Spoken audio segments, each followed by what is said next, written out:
Welcome back student, मैं सत्येंद्र आपका maths teacher एक बार फिर से स्वागत करता हूँ अपनी मैथमेटिक्स की क्लास में।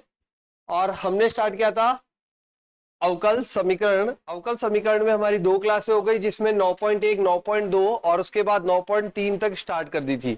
9.3 में हमने जो वेरिएबल सेपरेबल फॉर्म है वो स्टार्ट किया था, तो उसी को आगे बढ़ाते एक्सरसाइज 9.3 में। 10 तक इसमें 11 तक क्वेश्चंस हो गए थे। अब इसके आगे पढ़ते हैं आगे, तो चले आगे बढ़ते हैं 9.3 के क्वेश्चन नंबर 11 के साथ 12 के साथ। तो क्वेश्चन नंबर 12 में बोला है हमें, 12 में x मल्टीप्लाई में x square minus 1 d y upon d x बराबर 1, और साथ में दिया है y बराबर 0 यदि x बराबर 2 हो। इसका मतलब हमें इसका विशिष्ट हल निकालना है।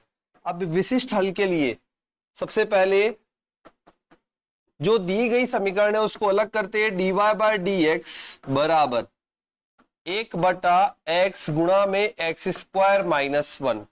थोड़ा सा और रीअरेंज करें तो ये बन जाएगा 1/x x minus 1 x plus 1, और dx यहां चला जाएगा। अब यहां दोनों तरफ समाकलन लगा दिया, dx यहां चला गया, दोनों तरफ समाकलन लगा दिया, एक्स स्क्वायर माइनस 1 के गुणनखंड कर दिए। अब ये तैयार है हमारा प्रश्न हल होने के लिए। यहां पे राइट साइड में 1/x x plus 1 and x minus 1 बराबर a/x b/x plus 1 c/x minus 1।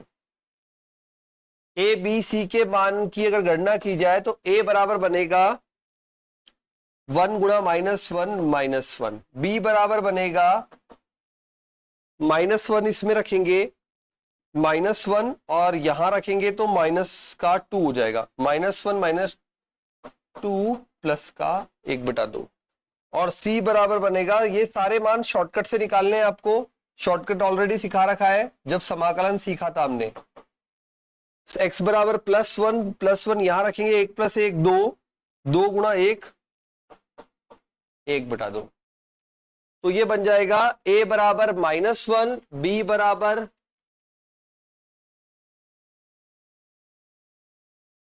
-1 बन गया, b बराबर आ गया 1/2 और c बराबर भी 1/2।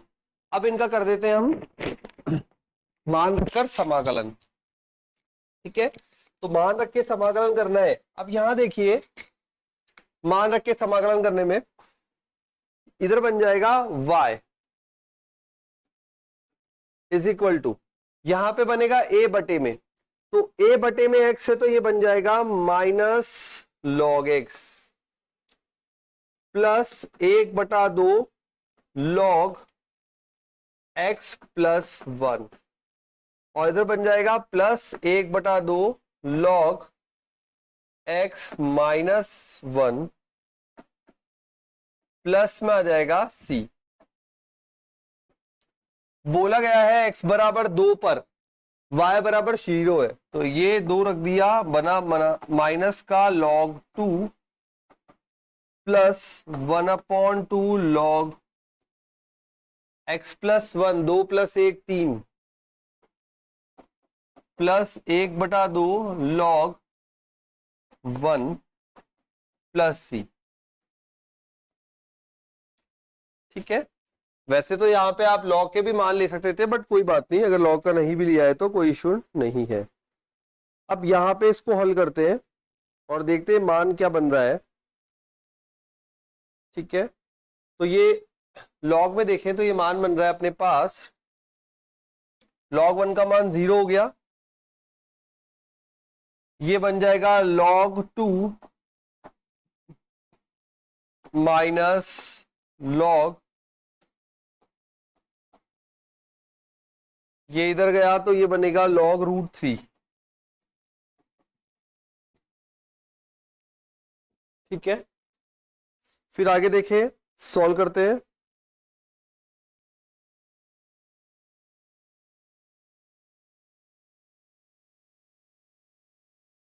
तो आगे सॉल्व करते हैं इसमें, तो ये बन जाएगा log 2/√3 बराबर सी। अब यहां पे देखो लॉग में है पूरी टर्म, तो जो कैपिटल सी माना है वो बन जाएगा इस प्रकार से। ठीक है, ये जाके बनेगा 10⁻c। तो हमको तो सी निकालना था। अब आप बोलोगे सर हमारा सी तो लॉग में आ रहा है, तो कोई प्रॉब्लम नहीं है बेटा, यहाँ पे कांस्टेंट का मान निकालना है। चाहे तो आप सी में ये अब यहाँ पे एंटी लॉग जैसे ही लेंगे, वो भी एक नया सी बन जाएगा कांस्टेंट, और उसका मान आ जाएगा 2/√3। अगर ज्यादा कंफ्यूजन है तो एक काम करो, यहाँ पे लॉग सी मान लो, क्योंकि अगर पूरा सभा यहाँ पे डिफरेंशियल इक्वेशन में अगर सारी टर्म राइट साइड में लॉग में आ रही है, तो आप कांस्टेंट भी लॉग में ले लीजिए, थोड़ा इजी पड़ेगा समझने के लिए। ठीक है, तो c बराबर 2/√3। और अगर c लेके चले हैं तो ध्यान रखें एंटी लॉग लेंगे और वापस से वो नया c बन जाएगा, तो c का मान वही आएगा 2/√3। c का मान आ गया। अब ये c का मान यहां जमा देंगे, वो हमारा फाइनल आंसर हो जाएगा। तो देख लेते हैं फाइनल आंसर किस प्रकार से लिखा जाएगा। तो ये लिखा जाएगा y is equal to 1/2 common आ गया दोनों के लिए, दोनों गुणा हो जाएंगे, तो लॉग में x² - 1। ठीक है, लॉग में दोनों गुणा हो गए तो x² - 1 minus log x plus log 2/√3। तो y बराबर log अंडर रूट में x² - 1 बटे में x और मल्टीप्लाई में 2/√3।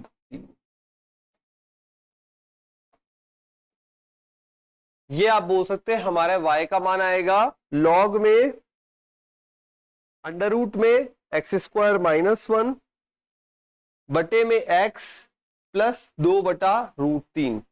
आप कोई बोले नहीं सर यहां पे मुझे हाफ को आगे लेना है। अगर आपको हाफ आगे लेना है तो सबकी पावर्स के अकॉर्डिंग निकालना पड़ेगा।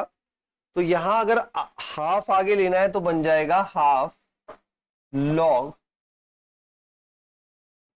ये लिखा जाएगा हमारे पास x² - 1 बटे में x² गुणा 4/3। ठीक है, यहां क्या किया, हाफ आगे निकाला है, तो हाफ आगे निकाला है तो इस प्रकार से दिखेगा। ठीक है, ये हो गया अपना क्वेश्चन नंबर 12। अब बढ़ते अगले क्वेश्चन पे, नंबर 13।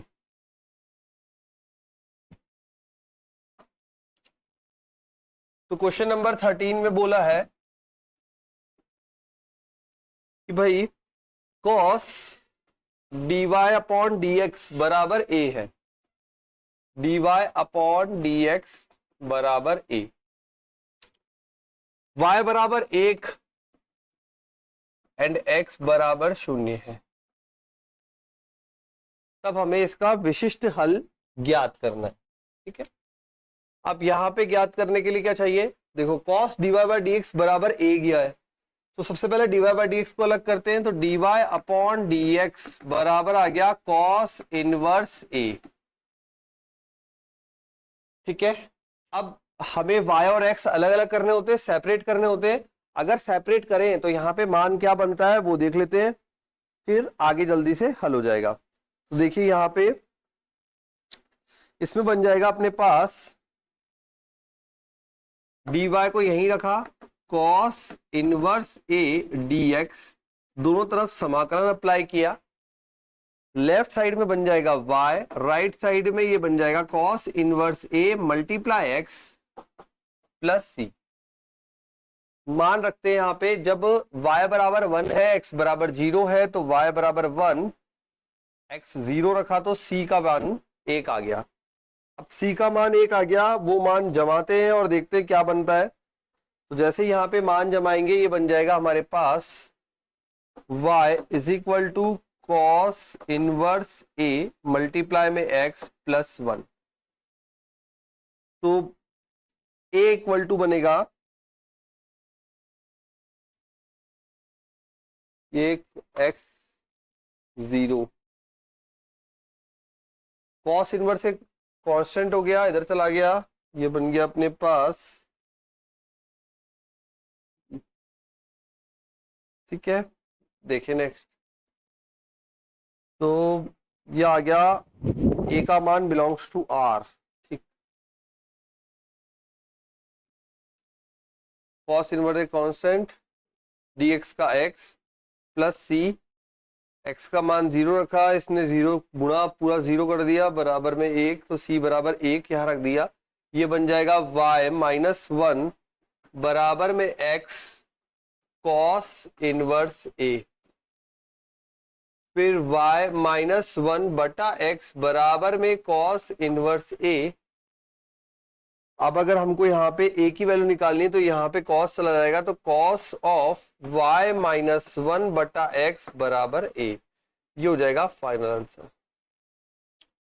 ठीक है। तो इस टाइप से हमें क्वेश्चन में सॉल्व करना है। ये सब विशिष्ट हल निकाले जा रहे हैं। विशिष्ट हल का मतलब क्या होता है? विशिष्ट हल का मतलब होता है जहां पे हम c या कांस्टेंट अचर का मान फाइंड कर देते हैं, ठीक है। नेक्स्ट क्वेश्चन नंबर 14, इसमें आपको बुक के आंसर में 2 दे रखा है, वो गलत है, 1 ही आएगा, ठीक है, क्योंकि c की वैल्यू 1 बच रही है। तो बुक में गलत दे रखा है, फाइनल आंसर 1 की 2 दे रखा है बुक में, लेकिन आएगा 1। Next question, dy upon dx बराबर y tan x, बोला है y बराबर वैल्यू गिवन है 2 और x बराबर 0 पर। देख लेते हैं, इसमें भी कुछ चेंजेस होगा तो कर देंगे, नहीं तो कोई बात नहीं, ठीक है। तो यहाँ पे वैल्यू पुट करके देखते हैं क्या बनता है। अब dy अपॉन dx में दे रखा है, तो सबसे पहले तो शिफ्टिंग करेंगे। जैसे ही शिफ्टिंग करोगे यहाँ पे आपके पास बन जाएगा, तो ये बनाया हमने, y को इधर ले गए तो ये बन जाएगा 1 अपॉन वाई dy बराबर, इधर बन जाएगा tan x dx। अब यहाँ पे 1 अपॉन वाई का बनता है minus 1 upon y square is equal to tan x का बनता है sec square x plus c. x बराबर 0 रखा, sec 0 1 होता है, और ये बन जाएगा माइनस, तो x बराबर 0 पर y equal two plus 2 given है। अब यहाँ पे प्लस 2 है, y का मान प्लस 2 रखा, माइनस 1/4, और x 0 पर sec 0 क्या हो जाता है 1। एक जब उधर शिफ्ट करेंगे तो वैल्यू क्या बनेगी वो देख लेते हैं। तो यहाँ पे जो वैल्यू बनेगी वो बनेगी तो बन जाएगा अपने पास y इज इक्वल टू 2, ये अगर बना तो माइनस 1 अपॉन 2 का square 4 is equal to sec square 0 मतलब 1 प्लस सी। ओहो नहीं, ये बनेगा -1, ओहो ये गलत लिख दिया, ये लिखिएगा log y बनेगा 1 अपॉन वाई का, और समाकलन कर रहे हैं हम, और ये यहाँ पे y2 दे रखा है, इसका मतलब ये गलत दे रखा है बेटा आपको। यहाँ पे y का जो मान होगा वो 1 होगा, ठीक है। अब y का 1 होगा तो यहाँ पे log 1 is equal to sec square 0 plus c equal to log 1 0 हो जाएगा, ठीक है। sec स्क्वायर 0 हो जाएगा हमारे पास 1, तो ये आ जाएगा -1। वापस पुट कर देते हैं,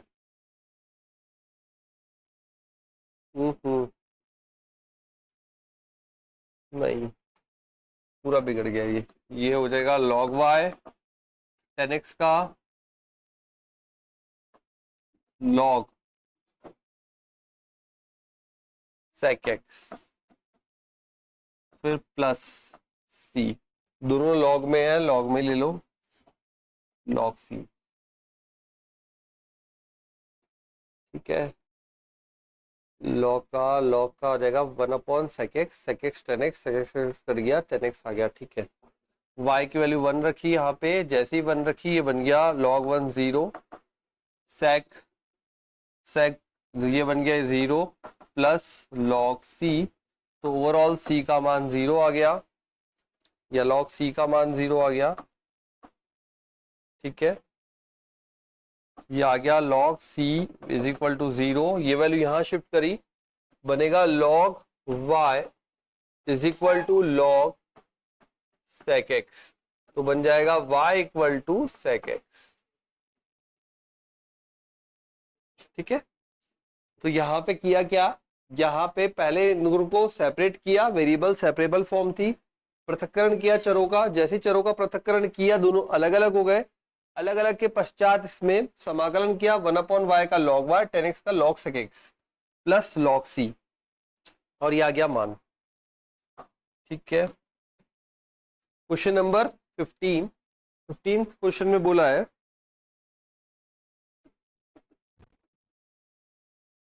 बिंदु 0,0 से गुजरने वाले, बिंदु 0,0 से गुजरने वाले ऐसे वक्र का समीकरण ज्ञात कीजिए जिसका अवकल समीकरण y डैश बराबर e की पावर x sin x है।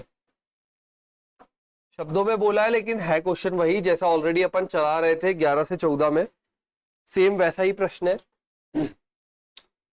तो यहाँ पे ये dy अपॉन dx अवेलेबल हो गया, तो dy इक्वल टू हो गया e की power x sin x dx, दोनों तरफ समाकलन लगा दिया। ठीक है, e की पावर x sin x, अब यहाँ पे इसका समाकलन कैसे करेंगे, तो पहले i इक्वल टू e की power x sin x dx का समाकलन करते हैं। अब इसके समाकलन के लिए i inverse l log a algebraic, t trigonometric, और फिर e एक्सपोनेंशियल। पहला एज इट इज, दूसरे का समाकलन, देन माइनस पहले का अवकलन, sin x का अवकलन होता है cos x, दूसरे का समाकलन e की पावर x dx। अब अगेन यहां पे ये बन गया फर्स्ट और ये हो गया सेकंड, फिर से अप्लाई करते हैं, तो i is equal to e की power x sin x, direct formula भी है बट 12th क्लास के स्टैंडर्ड में हमको डायरेक्ट फॉर्मूला यूज नहीं करना है, तो हम जो करेंगे वो मेथड 12th क्लास वाला मेथड अप्लाई कर रहे हैं यहाँ पे। ठीक है, तो डायरेक्ट फॉर्मूला यहाँ पे 12th क्लास में नहीं है यूज में, तो ये माइनस बाहर रखा, वापस से करा फर्स्ट एज इट इज, दूसरे का समाकलन, देन माइनस पहले का अवकलन, पहले का अवकलन हो जाएगा cos x का माइनस sin x, तो माइनस sin x, दूसरे का समाकलन e की पावर x dx। ये अपने आप में i बन गया, तो ये बन जाएगा capital I is equal to e की power x sin x minus e की power x cos x minus i। ये पूरा हमारा क्वेश्चन बन गया कैपिटल I, ये माइनस i इधर जाके प्लस का 2i हो जाएगा, तो 2i is equal to e की power x sin x minus cos x, i is equal to e की power x upon 2 sin x minus cos x।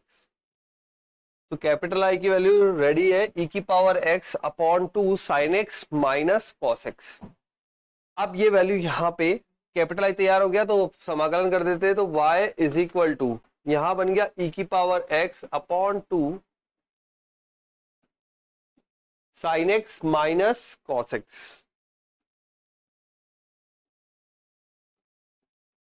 Plus c। दिया हुआ है 0,0, साइन में 0 रखो, x में 0 रखो, y में 0 रखो, तो 0 इज इक्वल टू e की पावर 0 1 बटा 2 sine 0 0 minus cos 0 1 plus c, minus का 1 बटा 2 c में हो जाएगा, तो c बराबर 1 बटा 2, तो y की वैल्यू आ गई e की पावर x बटा 2 sine x minus cos x plus 1 upon. यह आ गया प्रश्न नंबर 15 का फाइनल आंसर। नेक्स्ट करते हैं, चाहे तो यहाँ पे ये 2 कॉमन लेके इधर शिफ्टिंग कर सकते हो, लेकिन ये कोई मतलब नहीं है, ये 2 दोनों का लसापा लिया इधर शिफ्ट किया, वो एक ही बात है। ठीक है, number 16,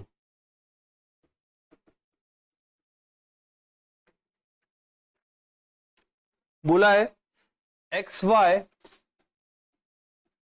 dy upon dx is equal to x plus two and y plus two. बिंदु 1, -1 बिंदु दिया 1, -1 से गुजरने वाले वक्र का समीकरण, गुजरने वाला वक्र ज्ञात कीजिए। तो गुजरने वाला वक्र ज्ञात करना है क्वेश्चन में। अब यहां पे देख लेते हैं पहले। देखो y और x अलग अलग हो जाएगा इजीली, क्योंकि x y गुणा में है और x plus two y plus two गुणा में है। तो पहले दोनों को अलग अलग कर देते हैं। जैसे अलग अलग करेंगे अपने पास दिखने लग जाएगा कुछ इस प्रकार से।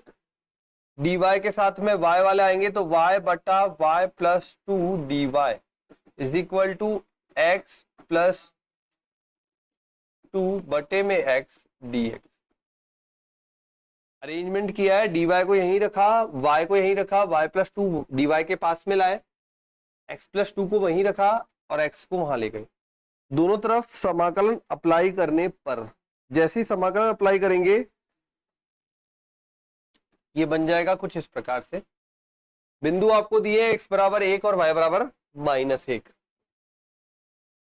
अब यहां समाकलन करने के लिए देखो y है तो यहां पे दो जोड़ा और घटाया, जैसे ही दो जोड़ा और घटाया y plus two minus 2 upon y plus two is equal to, ये बन जाएगा x बटा x 1 प्लस 2 बटा x dx। समाकलन में उलझना नहीं है, बिल्कुल सिंपल से समाकलन है, आराम से अप्लाई हो जाएंगे। ठीक है, तो यहां बन गया दो जोड़ा और घटाया y plus two minus two, और इधर हो गया x बटा x 1 और 2 बटा x। ये y प्लस टू से y प्लस टू कट हो जाएगा, ये बन जाएगा 1 का समाकलन y then minus 2 as it is 1 upon y plus two का समाकलन log y प्लस टू बराबर, यहां पे 1 का समाकलन x plus to 1 upon x का log x। कांस्टेंट हमने c ले लिया। अब ये आपकी चॉइस है, आप log में लो वैसे लो, एक ही बात है। अब बिंदु दिए हुए x बराबर 1 y बराबर -1, तो x बराबर 1 y बराबर -1 कराते हैं इन बिंदुओं से संतुष्ट। जैसे ही संतुष्ट कराएंगे हमको c का मान मिल जाएगा। अब देखो जब मान रखोगे यहां पे तो ये बन जाएगा अपने पास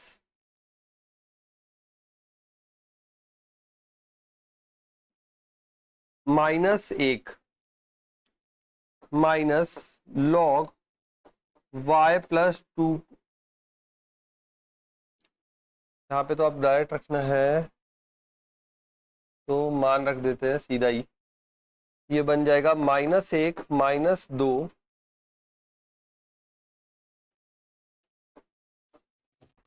log 2 माइनस 1 बराबर x का 1 plus 2 log 1 plus c। log 1 होता है 0, ये पूरा 0, ये पूरा 0, -1 ये इधर आएगा तो c का मान देगा -1 माइनस का 2। c का मान तैयार कर लिया। अब ये c का मान रख देते हैं वापस समीकरण में, तो ये बन जाएगी y, ठीक है, और ये इधर आ जाएगा तो y minus x is equal to 2 log y plus 2 plus 2 log x minus 2। पहले इन दोनों को हल कर लेते हैं, तो y माइनस एक्स बराबर, अब ये आपको पता है लॉग की प्रॉपर्टी होती है, ये घात बन जाता है, तो ये ऊपर जाके इसकी घात बन जाएगा, ये ऊपर जाके इसकी घात बन जाएगा, दोनों प्लस में तो गुणा में बदल जाएगा, तो लॉग में बन जाएगा एक्स स्क्वायर गुणा में y प्लस 2 का होल स्क्वायर। ये पूरा लॉग में है, साथ में -2। ठीक है, ये हो गया हमारा फाइनल आंसर। अब वो आपकी चॉइस है, आप इसे 2 को शिफ्ट करना चाहो तो शिफ्ट कर लो, वहीं छोड़ना चाहो तो वहीं छोड़ दो।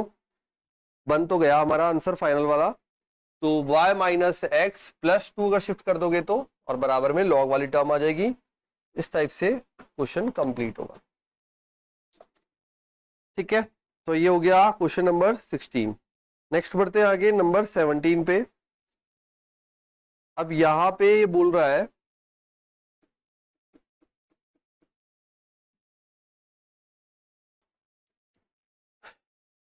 तो नेक्स्ट क्वेश्चन है नंबर 17। बिंदु 0 माइनस 2 से गुजरने वाले, बिंदु 0 -2 से गुजरने वाले ऐसे वक्र का समीकरण ज्ञात कीजिए जिसके किसी बिंदु x, y पर स्पर्श रेखा की प्रवणता उस बिंदु के y निर्देशांक का गुणनफल उस बिंदु के x निर्देशांक के बराबर हो।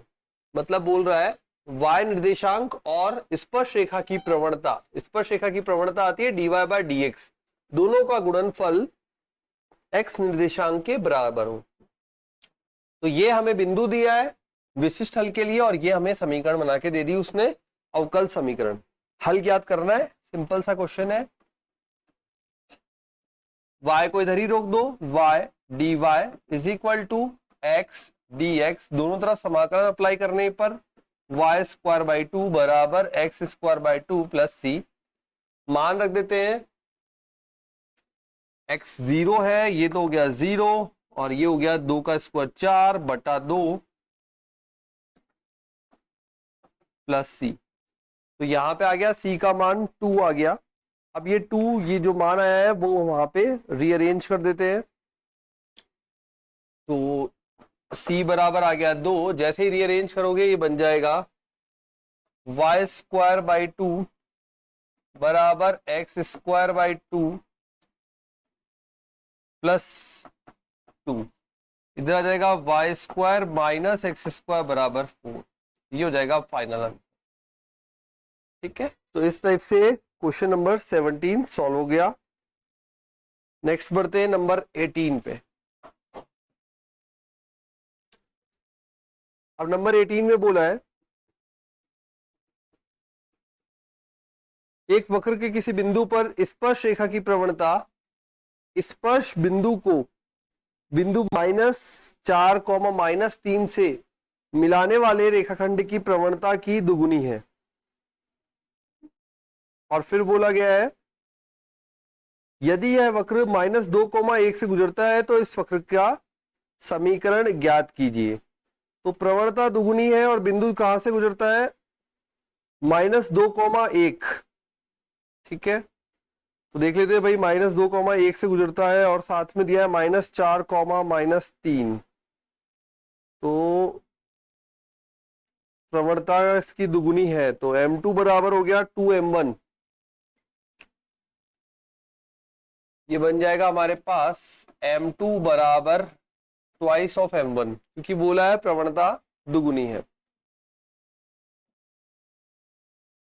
तो यहाँ पे जो दिया गया है बिंदु m2 बराबर 2m1, ये भी गिवन हो गया। बिंदु जो दिए हैं वो लिख लेते हैं, x, y दिया है, -4, -3 दिया है, और फिर बोला है हमें वक्र बिंदु वक्र बिंदु -2, 1 से गुजरता है।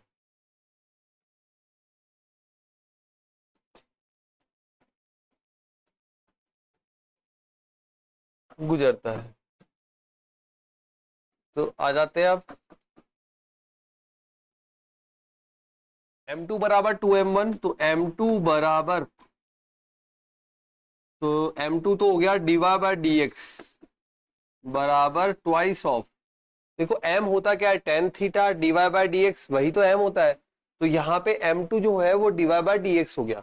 2 का 2 m1, दो बिंदुओं के मध्य प्रवणता y2 minus y1 upon x2 minus x1, तो बन जाएगा y2 माइनस y1, ये आ गया y प्लस 3 बटे में x प्लस 4, और बिंदु -2, 1 से गुजरता है। ये अपनी बन गई समय ये अवकल समीकरण।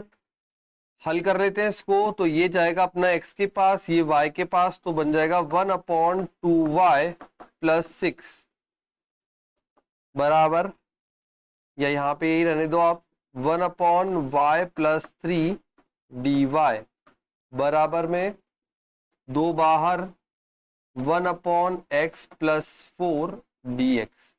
1/y plus 3 that is log y plus 3 is equal to twice of log x plus 4 plus log c।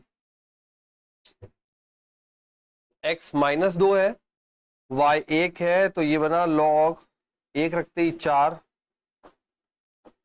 2 log, यहां पे रखा आपने -2, 4 - 2 दैट इज 2 प्लस log 3। ठीक है, फिर बन जाएगा ये पावर बन के जाएगा, log 4 बन जाएगा, log 4 कट जाएगा, तो log c की मान आ गया अपने पास 0, जमाया इसमें तो ये बन जाएगा log y plus 3 minus log x plus 4 का होल स्क्वायर बराबर 0। ठीक है, log दोनों का हट गया तो ये बन जाएगा, अच्छा ये जो 0 हो गया ना, तो यहां से ये डायरेक्ट ये हो जाएगा, तो y प्लस 3 बराबर x प्लस 4 का होल स्क्वायर। log c का मान 0 हुआ, ये हट गया, यहां बन गया log y प्लस 3 बराबर log x प्लस 4 का होल स्क्वायर। दोनों तरफ के log कैंसिल हो गए या हट गए, तुलना कर ली हमने log के अंदर के पदों की और आंसर आ गया। Next question number 19। अगले क्वेश्चन 19 में बोला है एक गोलाकार गुब्बारे का आयतन जिसे हवा भरकर फुलाया जा रहा है स्थिर गति से बदल रहा है। यदि आरंभ में इस गुब्बारे की त्रिज्या 3 इकाई है और 3 सेकंड बाद 6 इकाई है, मतलब शुरुआत में बोला है 3 इकाई है और 3 सेकंड बाद 6 इकाई है, तो अब हमको क्या बोलना है, हमको बोला गया है 30 सेकंड बाद उस गुब्बारे की त्रिज्या ज्ञात कीजिए। तो गुब्बारे के आयतन के बारे में बोल रहा है, और गुब्बारा जो होता है वो गोलाकार होता है, अगर उसका आयतन बोला जाए तो क्या होगा 4/3 पाई आर क्यूब। तो यहां एक तरीके से ये बोलना चाह रहा है कि भाई आयतन जो है वो स्थिर गति से बदल रहा है। क्या दिया हुआ है, आयतन जो है वो स्थिर गति से बदल रहा है। स्थिर है इसलिए हमने के माना है, स्थिर है इसलिए के माना है। ठीक है, तो और बोला है आरंभ में इसकी त्रिज्या 3 इकाई है। आरंभ में मतलब t बराबर 0 पर त्रिज्या 3 इकाई है, और 3 सेकंड पश्चात मतलब 3 सेकंड पर त्रिज्या जो है वो 6 इकाई है। तो t सेकंड बाद उस गुब्बारे की त्रिज्या ज्ञात कीजिए।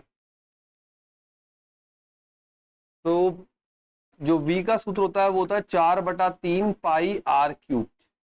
भाई हमें आयतन स्थिर बोला है, स्थिर गति से बदल रहा है, तो यहाँ पे v के लिए v को r के पदों में लेके आना पड़ेगा, तो v को r के पदों में ले आए, जैसे ही लाए तो ये बन गया 4/3 पाई आर क्यूब।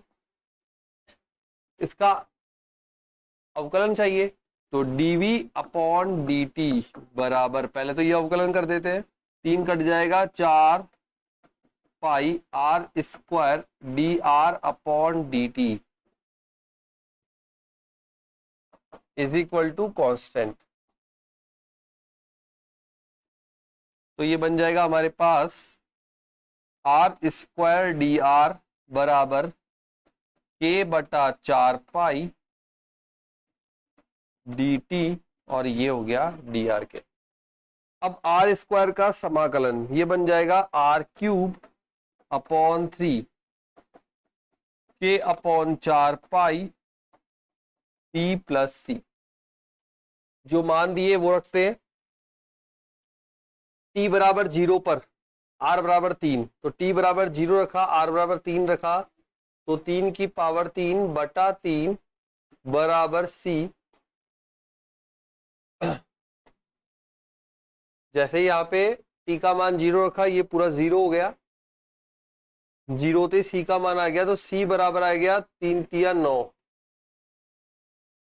अब यहाँ पे क्यों दो बार कंडीशन दे रखी है, क्योंकि अपन को दो मान निकालने हैं, एक तो सी का और एक के का।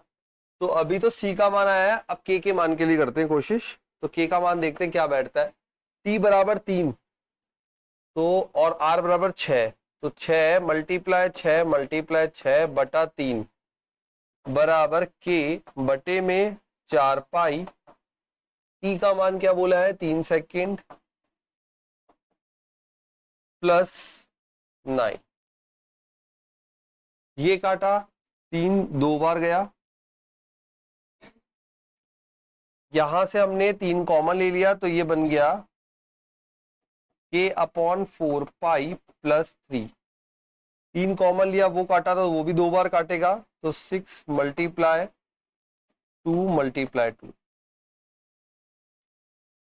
ठीक है, तो ये 3 ने दो बार काट दिया, 2 दूनी 4, 6 चौक 24, तो 24 माइनस 3 बराबर के अपॉन 4 पाई 21। तो के बराबर आ गया हमारे पास 21 मल्टीप्लाई 4 पाई, 21 मल्टीप्लाई 4 ये बन जाएगा, सॉल्व करने पे कंडीशन बनेगी अपने पास 21 और ये हो गया। ठीक है, तो यहां पे ऐसे सॉल्व करना है क्वेश्चन को। चलो तो करते कंटिन्यू। देखो मैं तुम्हें सिखा देता हूं, क्वेश्चन नंबर 19 चल रहा था। तो 19 में बोला है एक गोलाकार गुब्बारे का आयतन जिसे हवा भरकर फुलाया जाता है स्थिर गति से बदल रहा है। Page number 413। देखो अब सीख लो, आ जाएंगे सारे समझ में, बहुत इजी है चैप्टर है। अच्छा, आयतन क्यों किससे शो करते हैं, v से, और गोले का आयतन क्या होता है, 4/3 पाई आर क्यूब होता है, 4/3 पाई आर क्यूब। ठीक है, तो ये यही लिखा हुआ है, मैं वापस से कर देता हूं तुम्हारे लिए, लो पूरा स्टेप्स इस वाले क्वेश्चन के। तो हाँ मिटा रहा हूं, ये लो।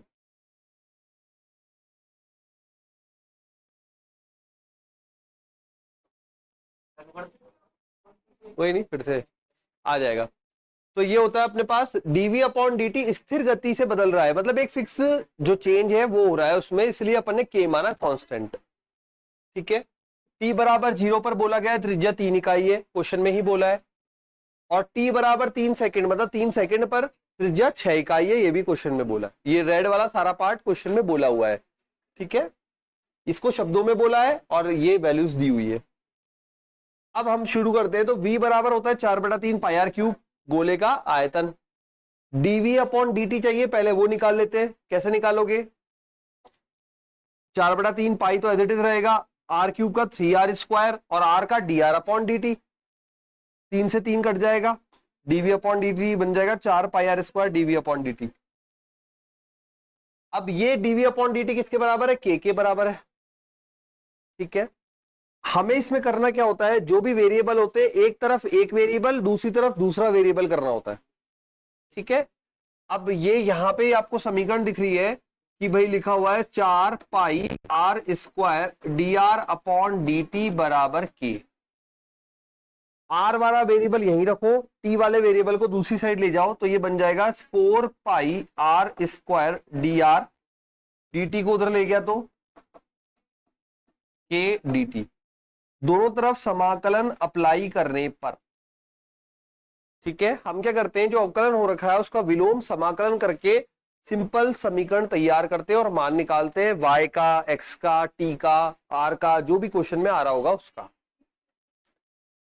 आया स्टेप समझ में। r² का समाकलन बोलो,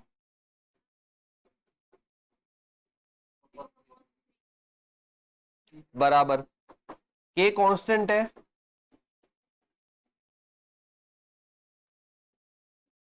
k कांस्टेंट है, 1 का क्या होगा t प्लस कांस्टेंट c, समाकलन कांस्टेंट जोड़ दिया।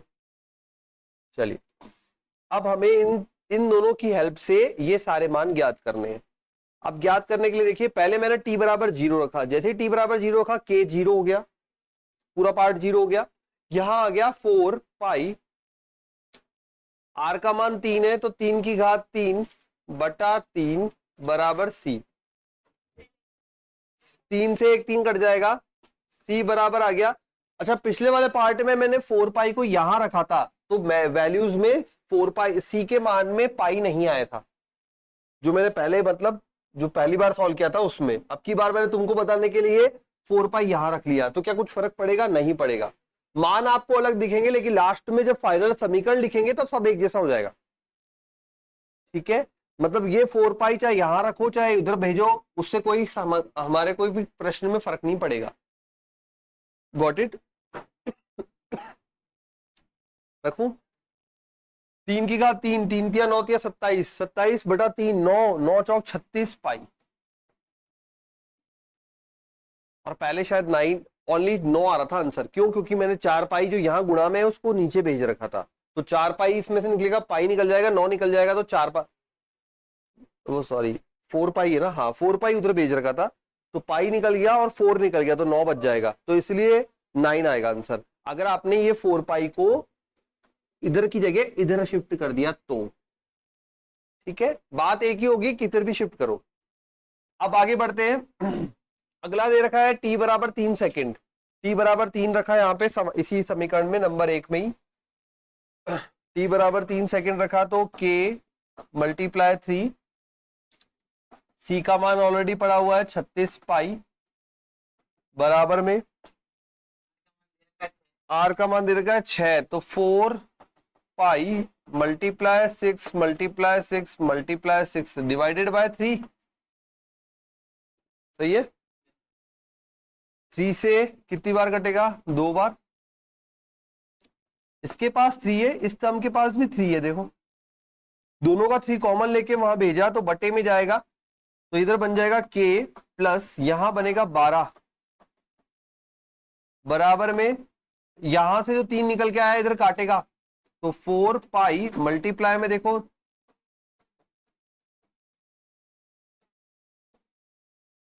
सही है क्या? तो ये बन गया 6 दूनी 12, 12 दूनी 24,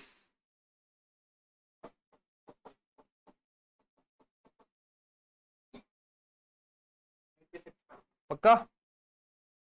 24, 4 चौक 16, 4 दूनी 8, 96।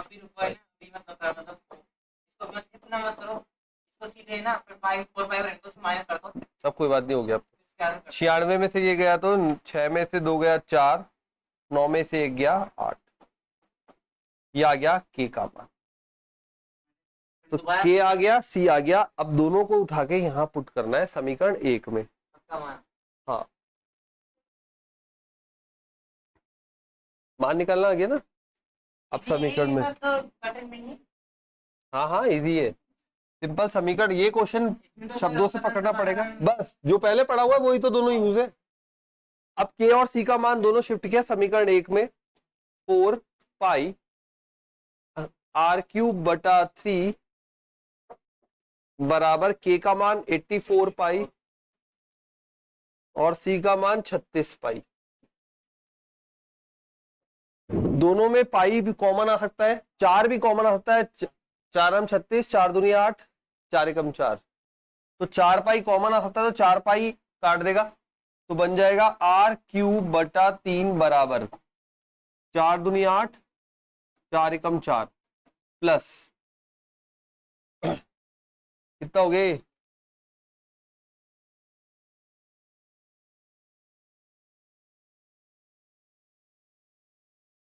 सही है ना? पर हमने साथ क्या गलती हुई? 4 पाई r क्यूब बटा 3, के साथ में टी भी है, टी भी है के साथ में, के टी प्लस सी, सी का मान रख दिया 36 पाई।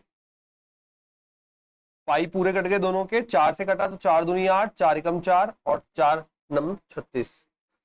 आर क्यूब बराबर 3 उधर गुणा होगा, 3 दूनी 6, 3 एकम 3 टी,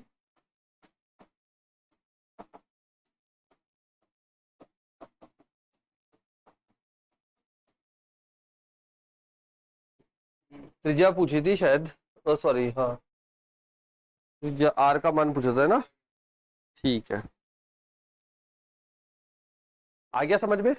अब देखो नया क्वेश्चन और अच्छे से आ जाएगा। शब्दावली वाले क्वेश्चन में ही थोड़ा ध्यान रखना है, बाकी क्वेश्चन तो और ज्यादा इजी है। तो ये क्वेश्चन नंबर 19, नहीं 19 हो गया, 20।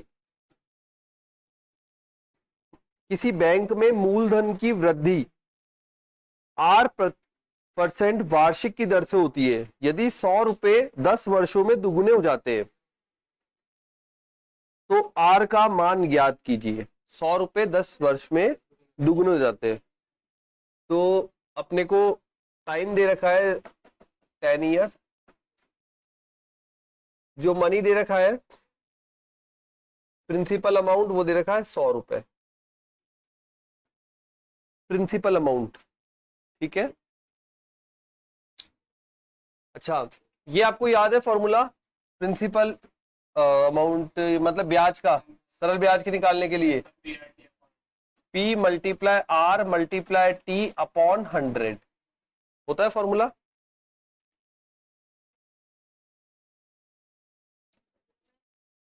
सरल ब्याज बराबर, हाँ ये वाला। अब वापस बोलेगा, मूलधन दर समय गुणा दर बटा 100, मूलधन गुणा समय गुणा दर बटा 100। ठीक है, ब्याज इंटरेस्ट, हाँ सरल ब्याज का। ठीक है, सिंपल इंटरेस्ट बोलते हैं इंग्लिश में सरल ब्याज। अब यहां पे इसकी क्या जरूरत पड़ेगी, यहां पे देखो ये ब्याज का ही तो काम कर रहा है। R% वार्षिक की दर से, R% वार्षिक मतलब R बटा 100। अब हमें दर बोला है तो dP अपॉन dt बराबर R गुणा P बटा 100। आ गया समझ क्या किया मैंने। ये सरल ब्याज का फॉर्मूला है। अगर दर बोल रहे, दर मतलब समय के सापेक्ष, अगर समय के सापेक्ष है तो समय के सापेक्ष अगर इसका अवकलन करूंगा तो क्या बचेगा, यहाँ पे टी का 1 हो जाएगा ना, हो जाएगा टी का 1। इसका अवकलन मैंने बोला है, इसका अवकलन करो समय के सापेक्ष कर, बस बस तो मैंने भी वही लिखा है, देखो वही लिखा है। ठीक है चलो करें आगे। तो अब देखो, अब क्या किया,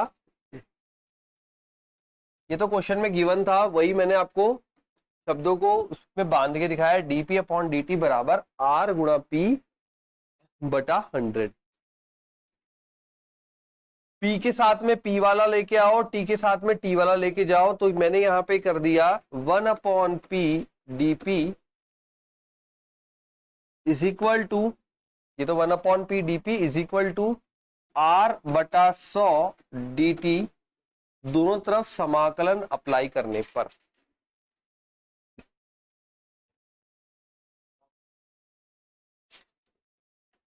ये आ गया समझ में क्या किया, हो रहा है प्रोसेसिंग हो रहा है थोड़ा, बोलो बोलो। नहीं आया ना, ये नहीं आया देखो पक्का,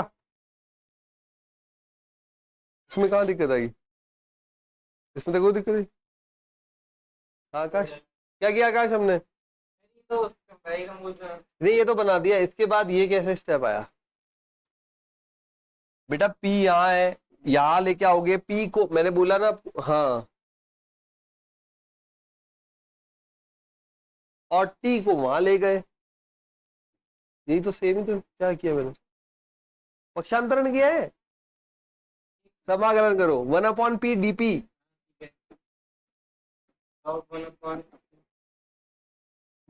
R बटा 100 T प्लस C। अब इसमें किसी का मान दिया हुआ है हमें लॉग बेस E2 का, इसका मतलब हमें ये बेस E बोला हुआ है क्योंकि उसने मान दिया हुआ है ना हमें, इसका मतलब बेस E यूज करने के लिए बोल रहा है, तो बेस E यूज कर लिया। तो ये बताओ एंटी लॉग लूंगा तो ये पूरा क्या हो जाएगा, पूरा का पूरा घात में बैठ जाएगा, तो P बराबर E की पावर R बटा 100 T प्लस C। ठीक है, और क्या लिख सकते हैं इसे, ई की पावर 100, ई की पावर आर टी बटा 100 गुणा में ई की पावर सी। आधार समान होता है तो घातें जुड़ती है, चाहे ऐसा लिखो चाहे ऐसा लिखो, बात एक ही है। अब हमें बोला है 10 साल में पैसा दुगुना हो रहा है, तो 100 रुपए के कितने हो जाएंगे, 200 रुपए। तो देखो पी की जगह यहां पे 200 बराबर ई की पावर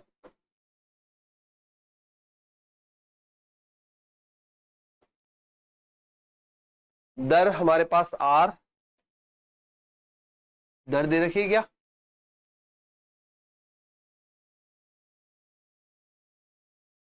आर का मान ही तो ज्ञात करना है, दर तो नहीं दे रखी, निकालनी पड़ेगी। ठीक है, तो बताओ अब क्या व्यवस्था करें, पहले फिर सी ज्ञात करना पड़ेगा ये तो पहले सी ज्ञात कर लेते हैं भाई। सी के लिए क्या स्टार्टिंग में पैसे कितने होंगे भाई,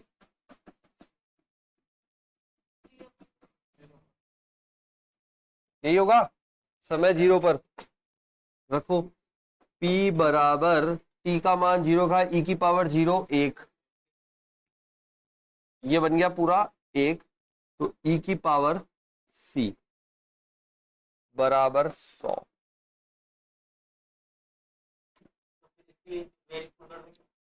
ठीक है, अब हमें तो सी का मान निकालना है, हमारा मान तो ये ई की पावर सी का आया है, तो मैं लॉग ले लेता हूं दोनों तरफ।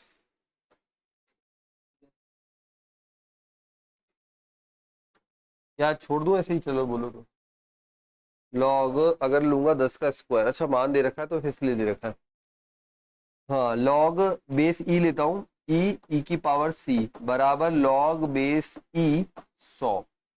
ठीक है, दोनों तरफ लॉग लिया, लॉग में सी आगे आ जाएगा, लॉग ई एक हो जाएगा, तो सी बराबर यहां पे मैं लिख सकता हूं 10 का स्क्वायर, 10 का स्क्वायर लिखूंगा 2 आगे आ जाएगा,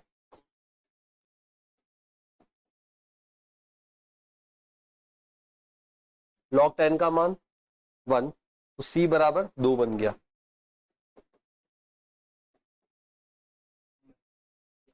आ गया ये तो समझ में।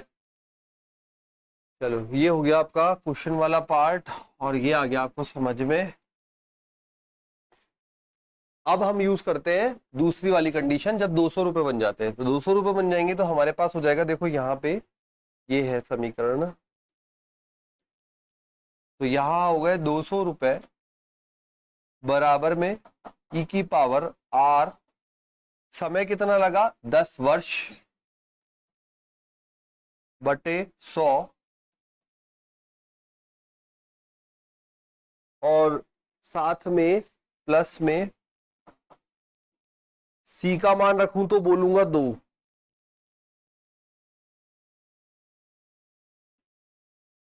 सही है।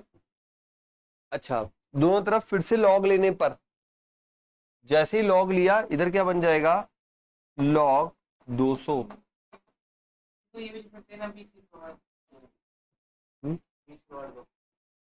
20 की पावर 2 400 होता है, 10 का ये लिखेंगे 100 गुणा 2, हाँ ये लिख सकते हैं। और इधर क्या बन जाएगा, ये पूरी घात आगे आगे आगे आ जाएगा, तो ये बन जाएगा आर बटा 10 प्लस 2। क्लियर है। अब देखो जैसे इसने बोला बिल्कुल वैसे ही करना है, लॉग 200 है, और 10 की पावर है वो आ गया। कर लोगे सॉल्व, पक्का, कितनी आ रही है वैल्यू, ये आ रहा है अपने पास मान, क्वेश्चन नंबर 26.93।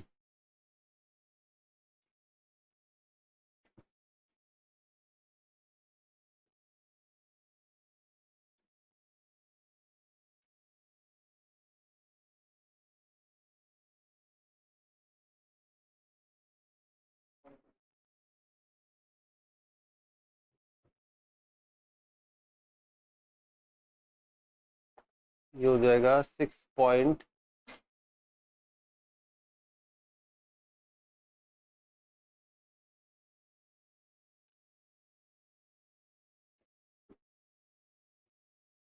693 मतलब अपने पास आ गया log 2 का मान 0.693 स्क्वायर स्क्वायर की पावर अरे नहीं नहीं नहीं नहीं नहीं, यहाँ यहाँ यहाँ गड़बड़ हो गई। log 10 का मान 1 होता है, इसको तो तुम ऐसे ही छोड़ दो। e की पावर c का मान 100 आ गया ना, ऐसे ही छोड़ दो इसको, इसको मत सॉल्व करो आगे। e की पावर c का मान 100 आ गया, तो यहाँ पे यहाँ गड़बड़ हो गई। एक मिनट एक मिनट एक मिनट एक मिनट, इसलिए नहीं आ रहा मान। ये आ गया e की पावर c बराबर 100। अगर log लेंगे तो बेस यहाँ पे e बोला है, और बेस e में मान 1 नहीं होता, log 10 1 होता है। ठीक है, वो log 10 एक आदत पड़ी हुई है, वो याद रह गया अपन को। हाँ, समान होने चाहिए तभी log 10 का मान 1 होता है। कब होता है log 10 का मान 1? जब log 10 10 होता है तब 1 होता है। तो हम जनरली 10 बेस यूज करते हैं, तो हम क्या बोलते हैं? log 10 बराबर 1। लेकिन यहाँ पे बेस e दे रखा था, तो मत करो सॉल्व ही मत करो। आप क्या करो, e की पावर c को ऐसे ही छोड़ दो, छोड़ दिया। अब ये 200 बराबर मैंने मान रखा e की पावर, यहां पे रखा r t का मान 10 बटा 100 गुणा में e की पावर c कितना है? 100। ये उधर जाएगा, भाग बन जाएगा, तो 2 बराबर e की पावर r बटा 10। अब सही है, दोनों तरफ log लिया तो log इधर तो बन जाएगा 2 और इधर बन जाएगा r बटा 10। log 2 का मान 0.693 बराबर r बटा 10, तो r बराबर 6.93%। परसेंटेज में होती है r, रेट ऑफ इंटरेस्ट है ना, परसेंटेज में होती है। ठीक है, समझ गए कहानी? तो यहां पे कैलकुलेट ही मत करो ना, e की पावर c में ही छोड़ दो। ये डायरेक्ट उठा के यहां रख दिया। ये हो गया क्वेश्चन नंबर 20। आ गया समझ में? अब एक आप करना, वो होमवर्क हो गया, ट्राई करना, बाकी मैं बता दूंगा। 22वां और 23वां एक और दे रखा है, चलो एक और ये ले लेता हूं। 23वां क्वेश्चन, एक शब्दावली क्वेश्चन आप पे छोड़ दिया और 23वां ले रहा हूं मैं। क्वेश्चन में बोला है dy अपॉन dx बराबर e की पावर x प्लस वाई। व्यापक हल ज्ञात कीजिए। व्यापक हल और विशिष्ट हल में क्या फर्क होता है? व्यापक हल में कांस्टेंट c आता है और और विशिष्ट हल में c का मान आता है। c का मान आ चुका होता है, मतलब आपको कुछ मान दिए होते हैं, उसकी सहायता से c का मान आ चुका होता है। अब देखो यहाँ पे dy अपॉन dx बराबर, मैंने बोला दोनों को x और y को अलग अलग करते हैं। ये प्लस में लिखा हुआ है, क्या ऐसे लिख सकते हैं क्या? y को y के पास ले जाओ, x को x के पास ले जाओ, तो dy तो यहीं रहेगा, e की पावर y यहां आया, e की पावर x यहीं रहेगा, dx यहां आया, दोनों तरफ समाकलन लग गया। e की पावर माइनस वाई का समाकलन minus y upon minus 1, e की पावर x का समाकलन e की पावर x प्लस c। अब दोनों को एक तरफ शिफ्ट किया और आंसर देख लेते हैं कौन सा वाला बैठ सकता है। तो e की पावर x ये उधर जाएगा, तो ये माइनस का उधर जाएगा तो प्लस का जाएगा।